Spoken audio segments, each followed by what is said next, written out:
That's how we bring it in. Roll.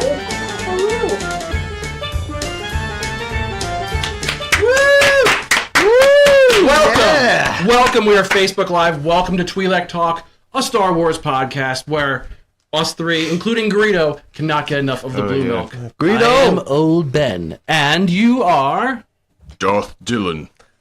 Rob Solo. We are here tonight, to review the Star Wars Rebels season finale of this season. 0 hour. 0 hour. So it's part 1 and part 2, but we figure we'll do both. We'll put it all in one. So, just initial reactions. What did you guys think of the season finale? I enjoyed it. Me personally, for being Rebels newbie. For Rebels newbie, I enjoyed every second of it, and I really am looking forward to delving into the whole series. From people who watched the first episode of our podcast, I mentioned I'm not caught up, but I really loved it, and I loved Twin Sons as well. It's a good way to jump in. Oh yeah. Yeah. This episode was very anticlimactic, I guess is probably a good word to describe it. It was a sort of the coming together of here's their, everyone's on this, what do you want to say, last mission, that this is, everything's on the line. And oh yeah. I think this episode delivered big time. And let's get into it. And by the way, there are spoilers if you haven't seen it. Oh yeah, spoilers. We don't have a spoilers Spoiler alert. Spoilers. But yeah, I mean, let's start off with the obvious. This was very Thrawn, Grand Admiral Thrawn centric episode. Yes. He definitely showed this is the character we've been waiting for. We've gotten bits and pieces, little build-ups here and there throughout, this season, but it really shows how tactical he is as a Grand Admiral. Yeah. Yeah. It's very much a chess game. They kept saying he kept being oh, let him go this time. Let him go this time. Yeah. And then this episode felt like it was okay, this all adds up now, and Grand Admiral Thrawn he had them. He had them, right? That, it's where we'll get into, predictions maybe later on, but there are so many things where it was just wow, he's just, it's is he playing with them, or is he just tactically, like you said, trying to just maximize, his efforts and try to get as much as he can out of them before actually destroying them and crushing them. Yeah. Let's just see. I love, there was a lot of good character development in this episode. Oh, yeah. I think that I think you and I, Rob, were talking about Kanan and Ezra a little bit as we were watching it. I was getting a little concerned. Words that Kanan was saying, well, there's no more I can teach you. And that, of course, is the big swerve in a lot of television and radio and film. Is that, you get scared that, someone might go. But there was the swerve. I was... Diversion. Yeah. I was convinced that either... one or two things was going to happen in this 2-part series is that Kanan was going to go, or either Rex or Zeb were going to go. And that's I kept feeling that throughout the episode too. You would have thought that me personally, I thought it was going to end differently.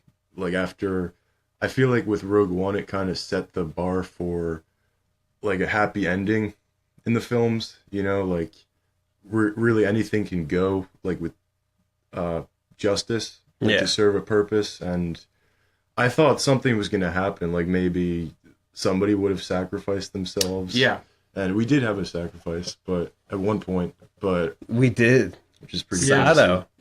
Commander Sato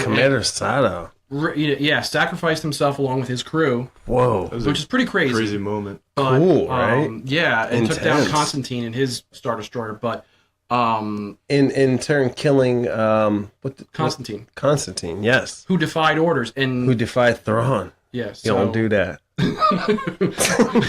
Thrawn, don't play that. Don't play that. But just trying to think what else. Kanan really, I think, there were a couple character developments, like I said before, lots of growth in this episode of many characters. I think Kanan grew as a character for me, just kind of talking as almost, talking to the Bendu and almost talking down to him as far as like, I was once you. I was once believed that, everything was black and white, but no, I mean, it's a different game now. The Empire's changed the game and the landscape of the galaxy, so we have to change with that. As soon as he called him a coward, you noticed he completely shifted, and he's like, that's a strong word. Bendu got upset. Yeah. It's almost like the Bendu was too proud to admit that, he's so kind of like the Jedi Order before then. They were so sheltered and, the dogmatic views of the Jedi, they were so just set in their ways of this is how it's been, things don't change, and, Greedo fell like he did. It's okay. And in turn, the Bendu being, like, up to this point, being portrayed as, like, almost like a existing, non-existing entity, balance in the Force. Like, he got involved in this conflict, right, which was a little crazy, and Kanan drew him out, which is a little crazy. And again, like you said, that's character building on Kanan's part. He's kind of taking his own little road, and it was cool when you actually seen, like, he's not some invisible entity. Thrawn walked up to him. Oh, yeah. And put a gun up to him. Was like, like they took him down. He was, but I will say the Bendu seemed like an equal opportunity Force user because he was ready to take down the rebels too. He just said, I'm destroying this planet, or I'm destroying, you better run. And, Kanan, knowing obviously the Bendu is not fooling around, took off. And then the Imperials just were, very much. He got upset they had brought war to his planet of peace and balance, I guess. You know what this reminded me of? He doesn't want to put up with it anymore. Yeah, he's done with it. He's completely done. Yeah, that was totally. I think that's the way I saw it. Was like somebody who was taking like a good night's rest. And he just got disrupted. And he's like, I want to go back to sleep. Like a grumpy old man. Yeah, that's grumpy what it seemed like. Rob, maybe you might know this reference too. Never-ending Story, the Amorla, the Ancient One, and Atreyu. It almost seemed very similar to that, like where here was a warrior that was talking down to an elder, and the elder at this point, really did not know what they were talking about. Yeah.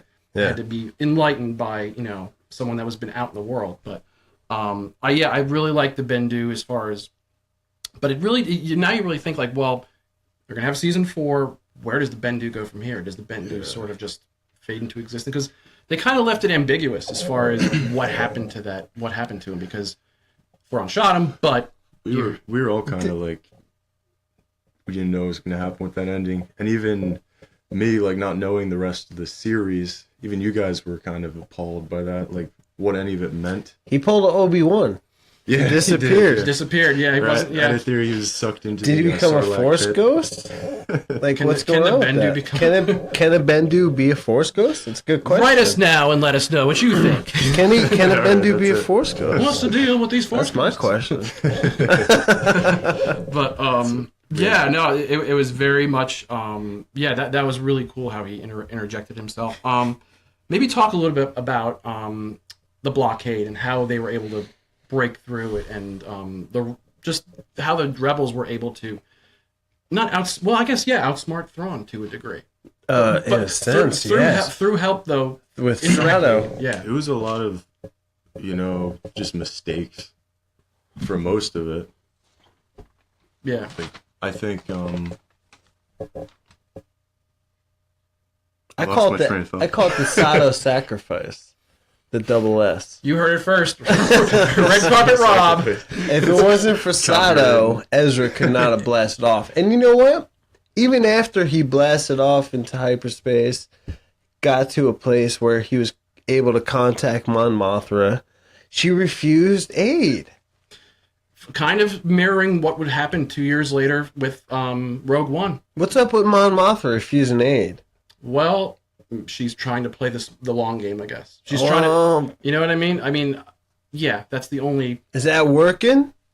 It doesn't in the end. In the very, very end, it does. Who's to say Mon Mothma wasn't wrong all along with all her decisions? Maybe she wasn't all so great. Yeah.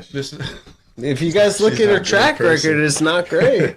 Maybe if she had struck earlier, ask the Manny Bothans, right, guys? Am I right or am I right? Yeah. Maybe if you have this great reputation, but now we know like the depth to it. Yeah, you're starting to see some depth to his character, and with her track record, and you look back, and maybe she could have squashed at one point the Empire early on in their game, and refused to do. You know, like you look in. Like Syndulla's on board, and like even the Mandalorians are getting involved at this point, and Mon Mothma is refusing aid to the rebels, and like she's just like she showed a display of power in the recent episode, bringing together the fleet, you know, in space. But where does she ever really? Does she ever? I mean, all right. Besides the Death Star, in A New Hope, all right. That's when she really. That's maybe when her first. Maybe this was a learning curve for her. Maybe she had to, you know, it's like anything. You have to take when you're embarking on a new career or whatever. You have to realize, well, there's going to be a lot of, you know, pitfalls. There's going to be a lot of times where you're not going to get where you want to be, you know, in the beginning. And maybe she had to learn from those early mistakes of, you know, not taking those chances, because it's about taking those chances, but she wanted to be more calculated. That's a good point, Ben. That's why I'm old. No, that's really good. You always kind of shine light on the perspective of things. Yeah. But I like that she was even in it anyway for the finale of Rebels. And then so from there, Ezra reaches out to Sabine. And we were really excited to see her come back. And that starts out kind of like part 2. Right. That does, yeah. Actually, okay, well. No, yeah, that starts out part 2 of 0 Hour. That's when we go to one long episode to me, because we watched it back to back. We're like, let's get on that. Yeah. And he stretches out to the House of Ren, and it's not all of Mandalore who are on board with this at all. Because they're skeptical. Yeah, there's still a civil war going on the planet too. So. A civil war going on, and but they're Sabine and Ezra. It's so cool to see them back together and sharing some time. Ray's parents? Yeah. You don't know that. I'm just kidding. It's speculation. I'm just kidding. But it's cool that that she steps up, you know, and joins the fight. And well, you knew she wouldn't leave her, you know, adopted family, her rebel family. Yeah. And yeah, I mean, they were able to give them sort of like, you know, that put them over the edge and give them that nudge to be able to get out of, you know, harm's way. Yeah. Are you happy with the way that they went with that? I mean, what else could they do if Mandalore is having a civil war within itself? They can only give up so much to help. No, I mean they did. It seemed like they did get a good number of, you know, reinforcements, but no, I mean the story. You don't need all of Mandalore to help them. You just need just enough, because this is what it's about. It's about just, you know, the Empire getting so close and then the rebels just getting away. I mean, that's Star Wars, right? It's Star Wars in a nutshell, is that if there is a decisive victory, it's very, very short. And if there is a way for the good guys to get away, it's usually just by the skin of their teeth. So it's to be expected. And also there was, what was his name? Constantine? He went against Thrawn completely, and that was like another escape completely. It shifted the whole battle. Yeah, it could have been done right there, but he just made a stupid decision. Oh, you don't go against Thrawn. No, He's a genius. I mean, yeah, strategist. Even the fight between I wanted to get the fight between Callus and Thrawn when Thrawn exposed him as the rebel spy. That was a cool moment to see. That was cool. Yeah, and it plays up to a lot of, you know, just like, you know, he said, this is a theater of war. You know, that he plays this game so well, better than anybody. But, and maybe something we can talk about later, I'm curious as to what you guys think. I think we saw a little bit of possibly a foreshadowing of what's going to happen with Thrawn in the future, as far as what will be his downfall. Because or at the very least, his temporary or whatever exit from, you know, the war. No. You see this really confident person, this confident leader. And when you ultimately know that his demise will come, and that's kind of like lukewarm to see. Right. Because he's such a cool character. Yeah, you don't. It's almost like you don't want him to be, knocked out early, but you do eventually want to see him get his comeuppance, because that's, the nature of this, series. Now, do you think Thrawn's going out in season 4? All right. Well, I won't, because where else would he be in the canon of Star Wars? Okay, so not to branch off from the episode, but we're talking Thrawn, right? I think we'll do it. And they're doing a novel Thrawn right now. It's about to come out next month. So in releasing the Thrawn novel, they're kind of getting that out there now, because maybe they are going to doom it. Maybe it would have to be. It'd have to be something spectacular. It'd have to be something, because in the Legends material, he is. How is he? Do you know this? A little bit. Yeah, he's basically one of his own does him in and kills him. His bodyguard, actually. Yes, I did know that. So I'm wondering. This is a golf speculation. I'm wondering. Will it be somebody just kind of like how Constantine tonight defied orders, and will it be not of his doing, but someone close to him? Yeah, I don't know. Constantine. Maybe Constantine. Callus comes That's back. what I'm thinking, Callus. Because I was thinking that was to get a little revenge action. A little pre-fight. Maybe, I'm definitely thinking another fight is going to happen between those two in the next season. Callus it was cool how he was like, he is only so much you could learn at the Imperial. I'm honestly surprised. I mean, because again, we talked about the swerve earlier, right? Yeah. Where you're like, there's no, there's a foreshadowing, but then there's they're okay. I thought once they kind of had him, they had Callus sort of on the Star Destroyer, just kind of, I'm gonna have you watch these, watch your friends perish. I knew that. All right, there's a good chance he's probably gonna escape. It's just having watched this series for so long. He kept watching.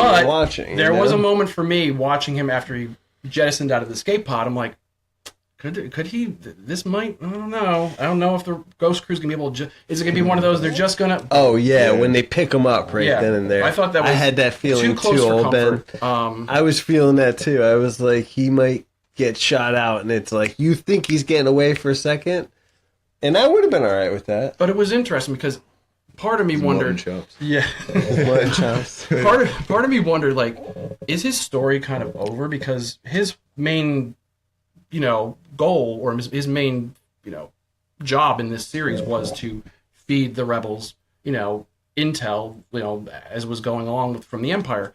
He's no longer, in the Empire. He's no longer Fulcrum. So what can he do? That's why I was speculating. Well, he might go in this series. Yeah. In this episode. That's what I thought. Yeah. But maybe they have more plan. Maybe they have better plans. I mean, that's trivia, real quick. Do you know who the first Fulcrum was? Who was Gullet? No. There's an answer for everything. Bor Gullet. The first Fulcrum in Rebels.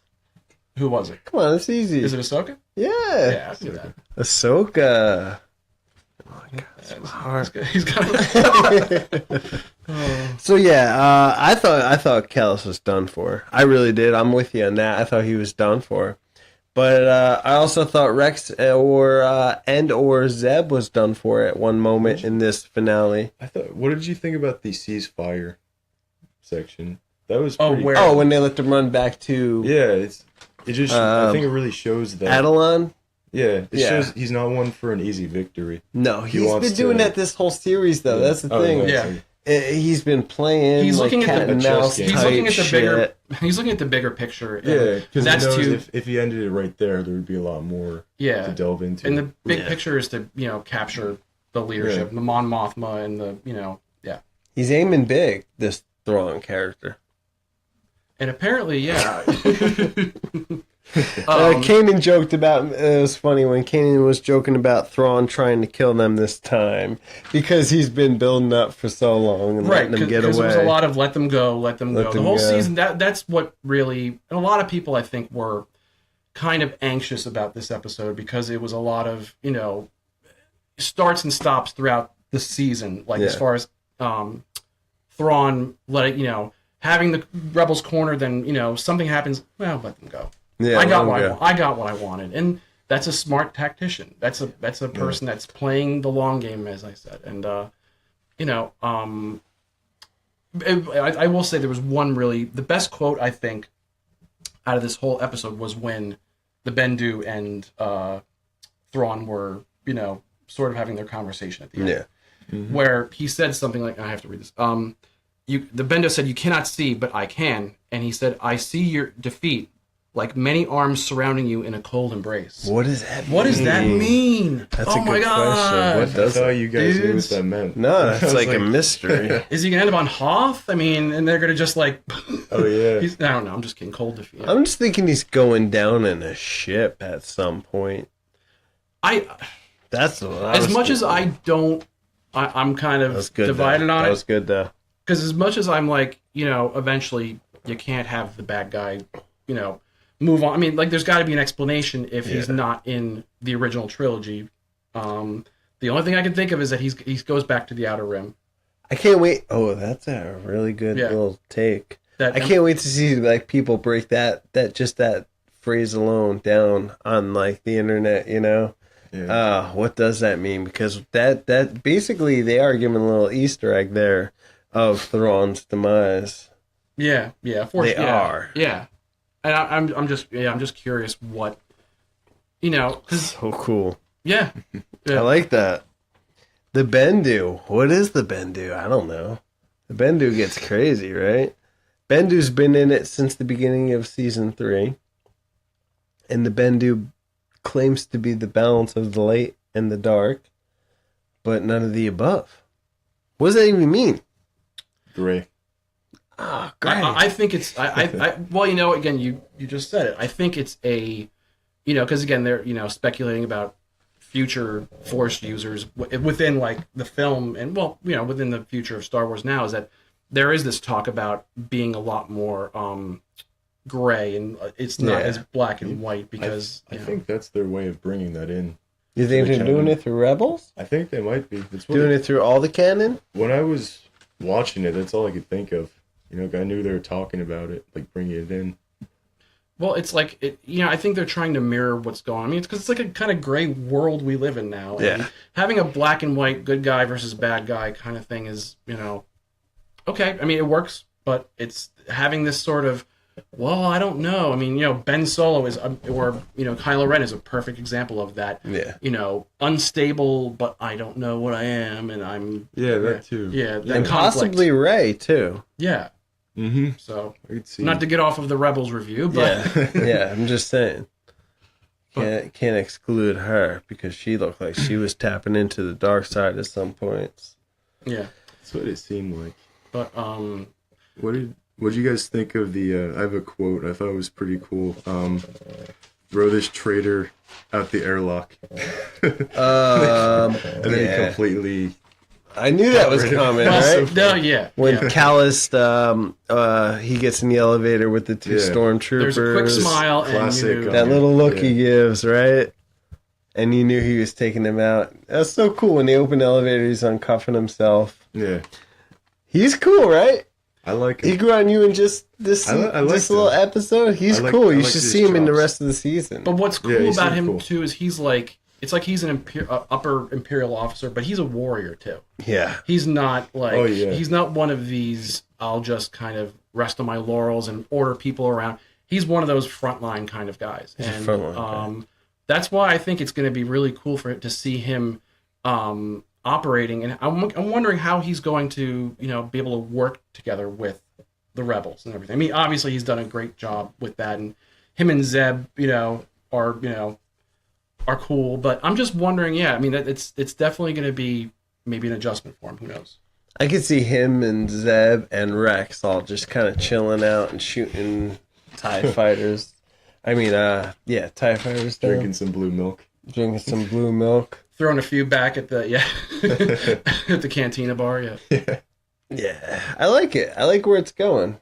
You think we have just one season left? The way it seems like it's coming to closure. Old Ben was saying they're 2 years behind A New Hope. They're 2 years Rogue before. One? Yeah, well, yeah, So, New Hope maybe. and yeah, Rogue One. yeah. So I'm thinking, and again, they've been talking about, hey, this is going to lead up to the Battle of Scarif, which would be awesome. But Yeah. How cool would that be? if you see the ghosts, the ghosts' point of view from that, but They got to do that. How cool would that be? That would be so amazing. Yeah, they're supposed to announce something at Star Wars Celebration, which is the big, event for Obi-Wan standalone film. You guys are dreaming. You don't know that to be true. Don't be spreading rumors. I'm not saying anything. Where you getting that from? Ewan McGregor texts me all the time. You're crazy. I have him on Tinder. No, I can't. You can't be just making stuff up. People might think that's true. But I think there's one more season left. I think that's it. I think. How much can they fit in? That's How much more can you do? It'd be like beating a dead horse almost. I don't know. It's coming down to the wire, man. It's coming down to the end. Alone, it just seemed like this is nearing the end of a series.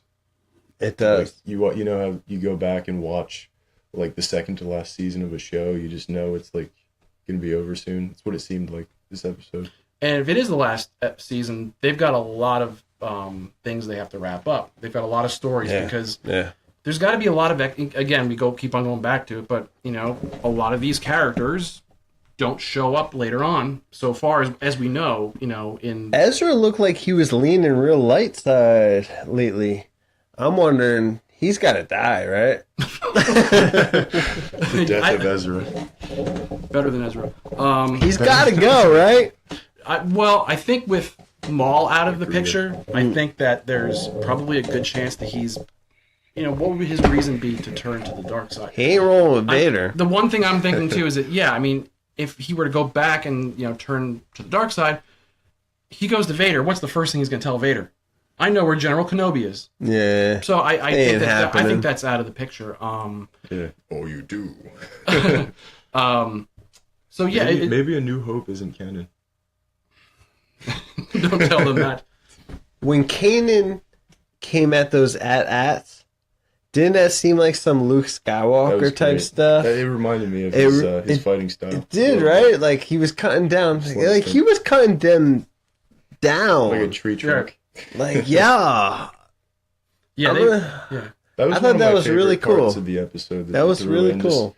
A little thing they threw in there that was kind of made the episode for me. Didn't it had that feel, right? It even had... And they played some good music in this episode. They had a lot of good stuff. A lot of good music. A lot of John Williams cues going in there. That was very... I felt like I was watching one of the films, like looking past the animation. Yeah.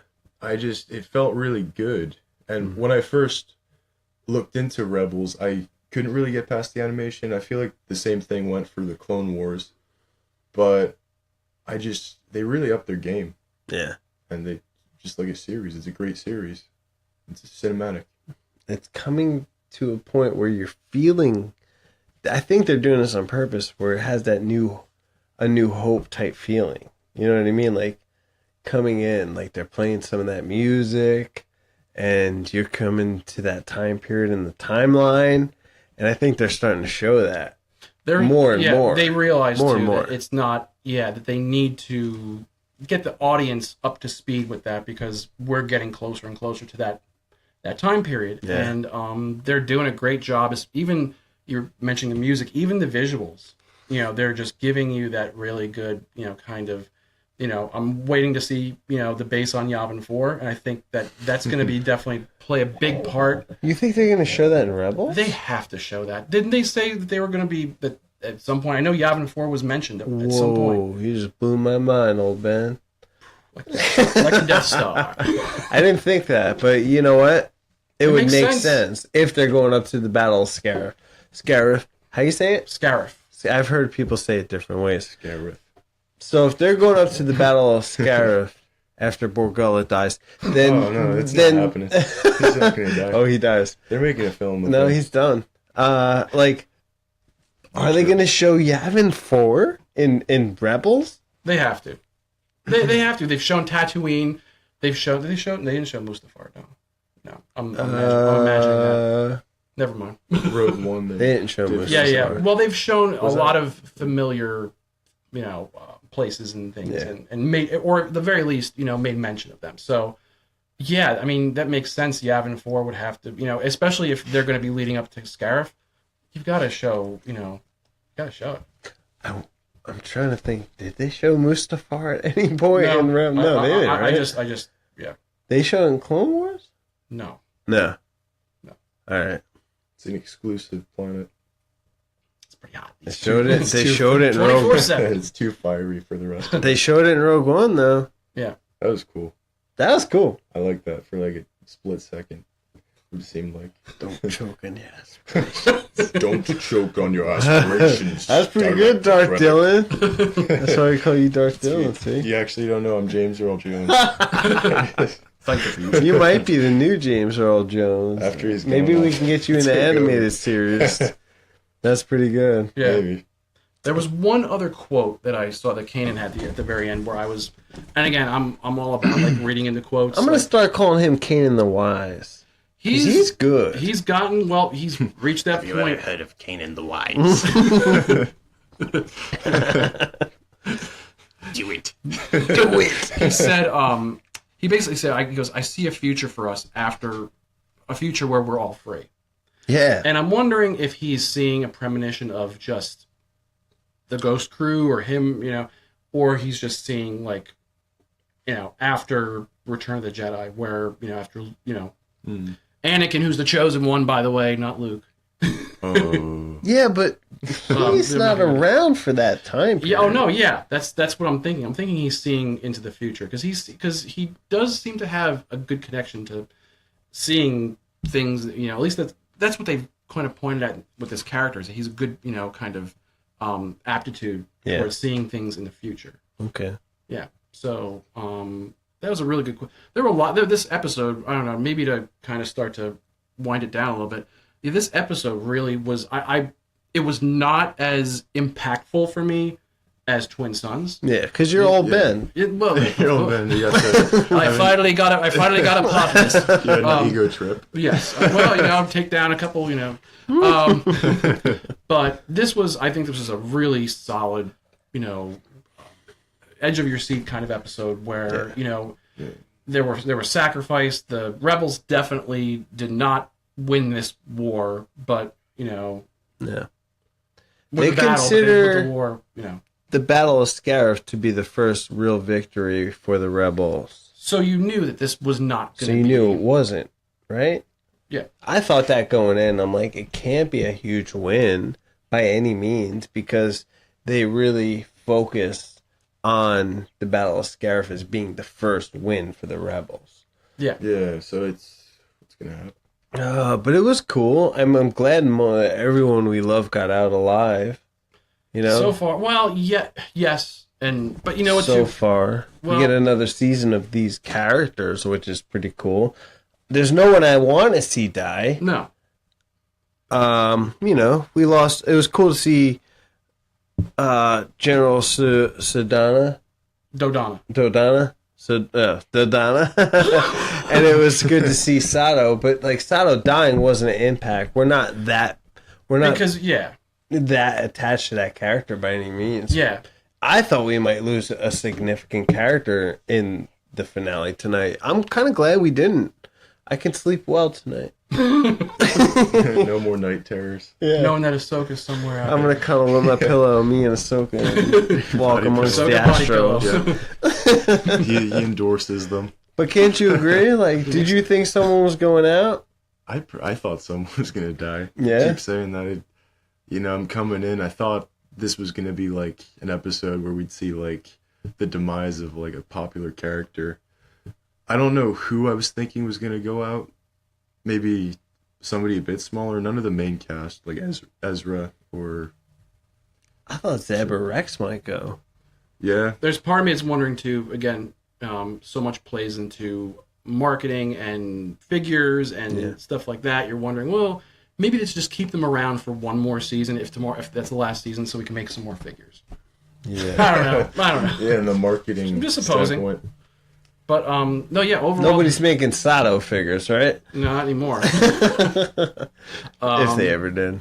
But yeah, this was really a really good episode that just brought together and everything, came to a halt at the end, and both sides had to lick their wounds and regroup and figure out what they're doing next. But I think our rebels are doing pretty good and are in good shape heading into next season. What do you think? Like, do you think that Bendu blew Thrawn's mind?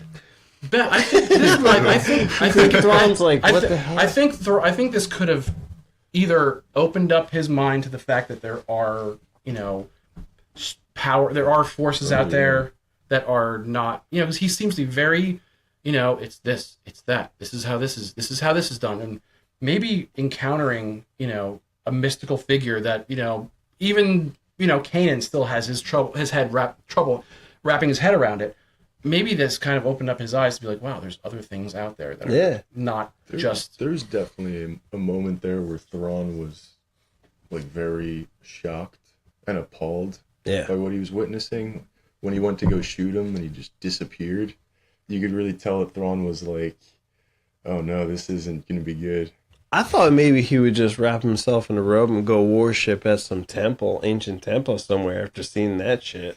Well, you wonder. That's why he was done. Like he was. Well, you wonder because he's like, I'm done. Like this just blew my shit. No, I'm not going out. Thrawn is one of these guys, kind of like the Art of War kind of guys, where he will study. Like I said, he studies the culture. He studies not just the military tactics, but you have to wonder if he's even. They never mentioned it. If he actually studied the Jedi and the Sith, and if he knows how much he knows of the lore of those,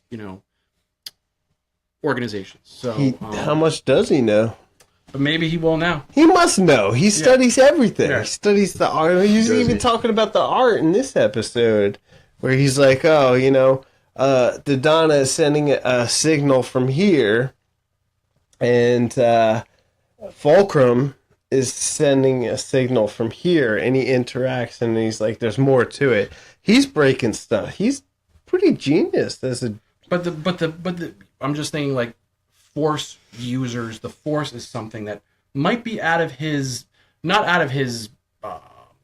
you know what I mean, like his intelligence level. But no, I think it's something that he just is knowing. Yeah, I gotcha. Yeah, you gotta know. So maybe he's gonna learn now though, after seeing some shit like that Bendu disappear after he blasted him.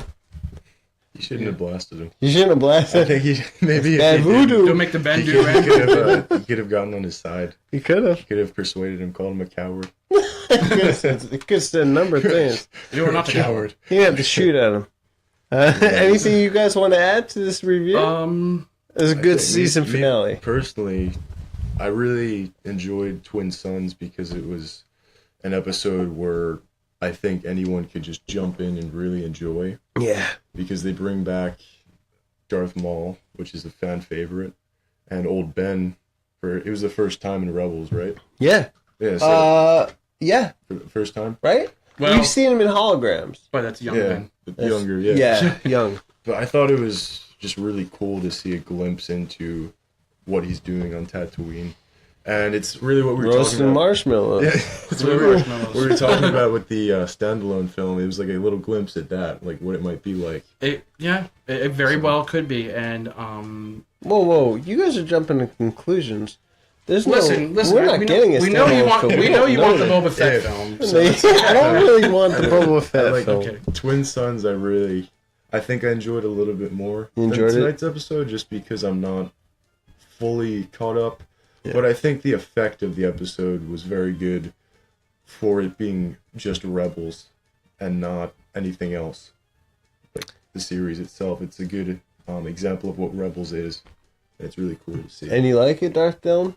I do. It's good. It's got the seal of approval. Yeah. And you know Old Ben, so... Yeah, I know him pretty well, actually. It was good to see him, and you know Darth Maul. So it was good to see them in the Twin Suns.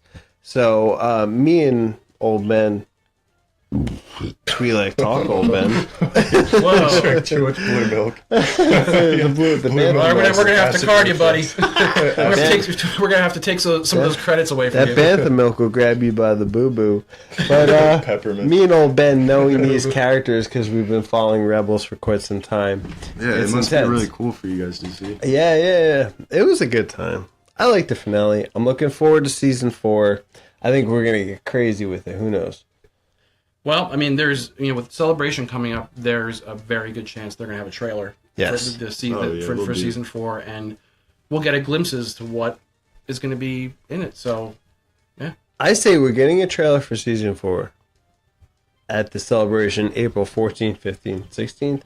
We're getting a trailer for The Last Jedi, right? I agree. Yeah. We're gonna get it, right? It's You guys probably psyched? like a 3-second trailer of the same used footage. Better not be no silly stuff. It's gonna be overshadowed by the Boar Gullet movie, which we know that It's gonna happen. I think you should do a Boar Gullet fan film. Maybe. Movie plans. They're making Episode 8, and then they're scrapping the Han Solo film and making the Boar Gullet film. You crazy? It's just gonna be like him getting into people's minds. It's gonna be great. It's gonna be a psychological thriller. Yeah, psychological. Yeah. Yeah, like screw that movie. What's that new one? I don't I don't know. So we might get. So we're definitely gonna get a trailer, and we might get an announcement at Celebration for a upcoming new movie. Well, they said too that they've got plans through 2030. I noticed that today. Yeah. This is something new that came out? Yep. Yeah. After 2030? after this trilogy is done, they're going to do 10 more years. I ain't buying it. This is going to go on. If people keep going and the money's there, they're going to keep making these movies till the end of time. I mean, really. I mean, it's really. They will, but how are they planning that?